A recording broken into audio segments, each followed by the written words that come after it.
से आई है। ये हमारे प्रोडक्ट की रेंज है और ये हमारे वैल्यूएबल कस्टमर है। बहुत कस्टमर है, मकीनों का नाम ही नहीं है। अवार्ड विनिंग अचीवमेंट्स है जिसमें हमने इस साल एक्मा के 10th काइजन कंपटीशन में दूसरा स्थान प्राप्त किया था और हमने अपनी कोर टीम जो हमारी सॉफ्टवेयर की टीम है उसके साथ इनको सेलिब्रेट किया। ये हमारी इंटर यूनिट काइजन कंपटीशन में हमने हमारी टीम ने लास्ट ईयर पहला स्थान प्राप्त किया और इस वर्ष भी हमारी टीम ने इंटर यूनिट काइजन कंपटीशन में पहला स्थान प्राप्त किया। और हमने अपना बता दें क्या बात करते हैं अपनी क्वालिटी सर्विस प्रोफाइल की। हमारी कैटेगरी है क्वालिटी एंड कॉस्ट और थीम है to reduce in out rejection in carrier state in Presto by 90%। Implemented area Presto है और हमारी टीम का नाम स्प्रेड है। मैं team leader mister Aman Presto से, हमारे कोऑर्डिनेटर मिस्टर विजय मेंटेनेंस से और हमारे team member mister Anuj Presto से और बाकी के टीम मेंबर्स। ये हमारा एक्टिविटी टाइमलाइन प्लान है जिसमें हमने 7 एक्टिविटीज को विद इन 4 वीक्स में कंप्लीट किया है। हमने अपने थीम सिलेक्शन के लिए अपने प्रेस शॉप की रिएक्शन की डाटा 3 महीने डाटा को कलेक्ट किया जिसमें हमारे टोटल 107 पार्ट चलते हैं। तो हमने अपने डाटा को कलेक्ट करके उसको एनालाइज किया। जैसा कि आप देख सकते हैं हमने 3 महीने में 11 लाख पार्ट बनाए जिसमें से हमारा टोटल 13,530 रिजेक्ट हुए। अगर परसेंटेज की बात करें तो हमारा 0.12% रिजेक्ट हुआ। अगर ऐसे क्वांटिटी की बात करें मंथ वाइज तो फरवरी में हमारा 4,900, मार्च में 3,800 और अप्रैल में 4700 पीस रिजेक्ट हुए। हमने अपने सारे कंपोनेंट के रिएक्शन को पेरिटो चार्ट में एनालाइज किया तो हमने पाया कि हमारा component carrier state major contribution add कर रहा है।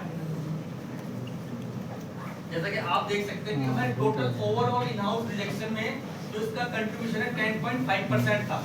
इसलिए हमारी टीम ने इसके रिजेक्शन को 90% कम करने का टारगेट लिया।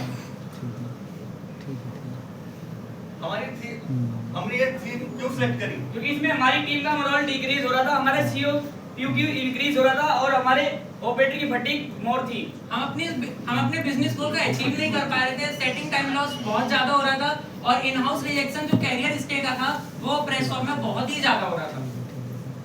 हमने अपने टारगेट को कैसे सेट किया और क्या किया? हमने अपने ओवरऑल रिएक्शन में अपनी कैरियर स्टेक रिएक्शन को कम किया। कितना किया? 90% कम किया। कब तक किया? मई 2025 तक किया। हमने अपने प्रोसेस मैपिंग की कैरियर स्टे की और हमने पाया कि हमारे 2 स्टेजेस सबसे ज्यादा क्रिटिकल थे जिसमें रिजेक्शन सबसे ज्यादा हो रहा था, ब्लैंकिंग स्टेज और बेंडिंग स्टेज। ब्लैंकिंग स्टेज को हमने प्रॉब्लम ए डिफाइन किया और बेंडिंग स्टेज को हमने प्रॉब्लम बी डिफाइन किया। आइए हम आपको अपने प्रॉब्लम ए के सॉल्विंग की जर्नी को बताते हैं। हमने अपनी टीम के साथ ब्रेनस्टॉर्मिंग की, गैम्बा विजिट की और सीएफटी मीटिंग्स की। हमने इसके लिए फिशबोन डायग्राम का इस्तेमाल किया और इसमें मैन मशीन मटेरियल मेथड का रूट पॉसिबल कॉजेस को एनालाइज किया और इसमें पाया कि हमारे जो 2 कॉज निकल गए जो मेथड से रिलेटेड थे। ये हमारे वैलिडेटेड सस्पेक्टेड कॉज थे, पॉसिबल कॉज है जिसमें हमारे पोटेंशियल जो है 2 कॉज निकल गया जो रिवर्स हमारा कंपोनेंट जो था उल्टा रखा जा रहा था जिसकी वजह से हमारा पार्ट का रिएक्शन हो रहा था।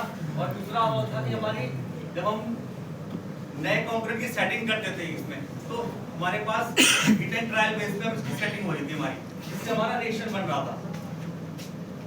हमने अपने दोनों प्रॉब्लम का वाई एनालिसिस किया और जिससे हमें प्रॉब्लम ए का जो काउंटर मेजर मिला वो ये मिला कि model wise feed setting stopper to be provided.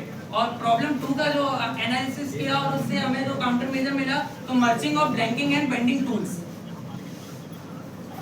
जैसा कि आप देख सकते हैं हमने अपने कैरियर स्टे के टोटल रिएक्शन को इकट्ठा करके एनालाइज किया और पाया कि हमने 98% जो हमारी रिएक्शन थी वो होल शिफ्टिंग की वजह से आ रही थी। जैसा कि आप फिगर में देख सकते हैं ये हमारे प्रोफाइल गेज में हमारा कंपोनेंट इजीली बैठ रहा है और नीचे वाले पिक्चर में हमारा जो है प्रोफाइल गेज में नहीं कर रहा है क्योंकि इसमें हमारी होल शिफ्टिंग का इशू आ चुका है जिसकी वजह से हमारा ये कंपोनेंट रिजेक्ट हो चुका है। जैसे कि आप चित्र में देख सकते हैं ये हमारे फीडर की सेंटर यूनिट है और हमारे ऑपरेटर के द्वारा की गई सेटिंग में हमारे ये फीड आगे पीछे मूव करता है और हमारे हर पार्ट में अलग अलग फिटिंग होती है। हर एक पार्ट की सेटिंग के लिए ऑपरेटर इसको यहाँ पे मैनुअली स्क्रू के थ्रू एडजस्ट करता है इसकी फीड को। तब ये अगर पहले पार्ट स्टॉक में अगर पार्ट ओके आ गया, अगर नहीं आया तो कितना है उसको दाम मेजर करता था, एक कितना तो वो उसको मैनुअली सेट करता था। हर एक सेटिंग में इसमें हमारे पीस खराब हो रहे थे। जैसा कि ब्लैंकिंग प्रोसेस में हम हिट एंड टाइट मेथड से ये प्रोसेस कर रहे थे और हमारे पास जो टूल्स होते थे वो प्रोग्रेसिव टूल है और उसमें जो इनसाइड द टूल जो पार्ट रहते थे वो 3 से 4 हर सेटिंग में हर फीड एडजस्टमेंट में वो रिजेक्टेड होते थे और ये हम तब तक करते थे तब तक हमें प्रोफाइल केस में ओके पार्ट ना मिल जाए, इससे हमारा रिजेक्शन। और हमारे डेली की 15,000 की प्रोडक्शन में हमारे 20 से 30 पार्ट खराब हो जाते हैं क्योंकि हमारी दिन में 2 बार सेटिंग लगती थी। अगर मैं मंथ की बात करूं तो मैं हमारे 500 से 750 के बीच में हमारी रिएक्शन बन जाती थी। और इस प्रॉब्लम को सोल्व करने के लिए हमारी सीएफटी टीम ने 3 ऑप्शन चुने, जिसमें पहला ऑप्शन था क्यों ना हम अपने एक्सपर्ट ऑपरेटर से जब भी सेटिंग हो हम अपने एक्सपर्ट ऑपरेटर से सेटिंग कराएं। दूसरा ऑप्शन ये चुना क्यों ना हम अपने अनस्किल्ड ऑपरेटर को स्किल्ड ऑपरेटर एक्सपर्ट ऑपरेटर के साथ लगा करके उसकी स्किल्स को भी डेवलप करें। तीसरा ऑप्शन ये चुना क्यों ना हम अपने ऑपरेटर को ऐसा सेटिंग मास्टर ब्लॉक प्रोवाइड करें ताकि वो आसानी से सेटिंग कर सके। और हमारी सेफ्टी टीम ने तीसरे वाले ऑप्शन को चूज किया। जैसा कि आप देख सकते हैं यहाँ पे हमारा जो ऑपरेटर है इसके पिच को फीडिंग को मैनुअली सेट कर रहा है। हमने उसको सेटिंग मास्टर हर एक मॉडल वाइज को हमने सेटिंग मास्टर बना के दिए जो अपने सेंटर में रख करके उसको स्टॉपर से मैच करके और यहाँ से लॉक नट को टाइट करता है, जिससे हमारी वन टाइम में हमारी फीड सेट हो जाती है। आइए हम आपको अपनी प्रॉब्लम बी के जर्नी के सॉल्विंग के बारे में बताते हैं, जो कि थी बेंडिंग में रिजेक्शन ज्यादा होना। जैसा कि आप इसको देख सकते हैं कि ये हमारी स्टैम्प नीचे की साइड में ये हमारा ओके पार्ट है और यहाँ पे स्टैम्प उल्टा है। इसमें क्या हो रहा था, मैनुअली ऑपरेटर जब इसको फीड कर रहा था बेंडिंग के लिए तो उसमें अगर हाई टेंशन देना पड़ता था कि ये पार्ट उल्टा ना रखा जाए, लेकिन मैन वर्क है इसलिए वो कभी 1-2 पार्ट उल्टे चले जाते थे जिससे हमारी रिएक्शन बनती थी। जैसे कि आप वीडियो में देख सकते हैं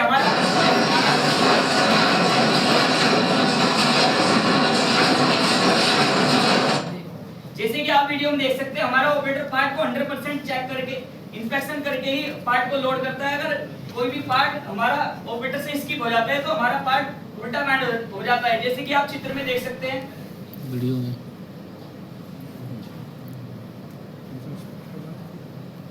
ये हमारा ओके पार्ट है जो कि हमारी स्टम्प ऊपर है। अगर हमारा पार्ट ऑपरेटर उल्टा लोड कर देता तो हमारी स्टम्प नीचे आ जाती है जो कि हमारे बेंडिंग में रिजेक्शन काउंट होता है।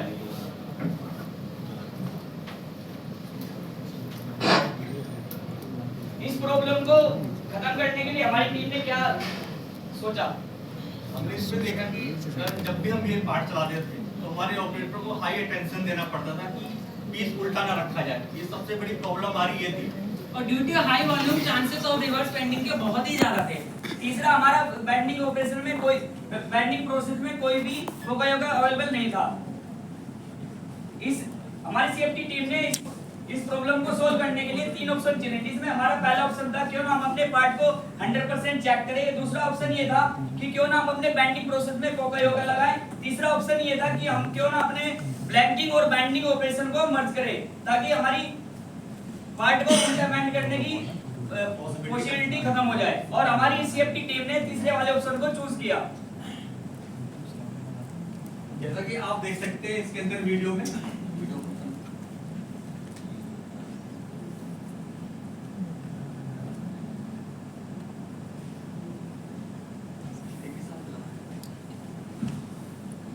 जैसा कि आप वीडियो देखते हैं यहाँ पे हमारी ब्लैंकिंग हो रही है, यहाँ पे बेंडिंग हो रही है। दोनों ऑप्शन पहले हमारे अलग अलग थे।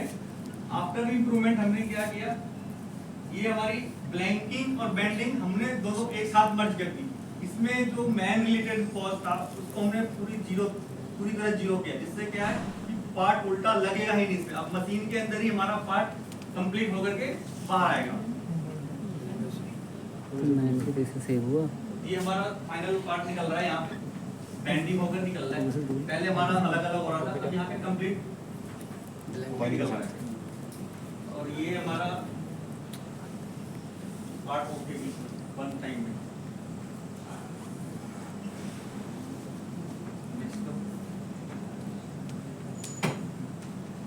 स्टेप करके बाहर जाओ।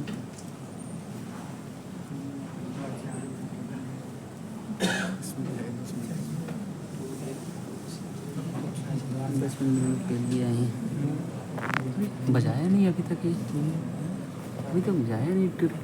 भूल गया क्या? 10 मिनट आखिरी है ना, इसलिए खेलो बेटा, खुल के खेलो।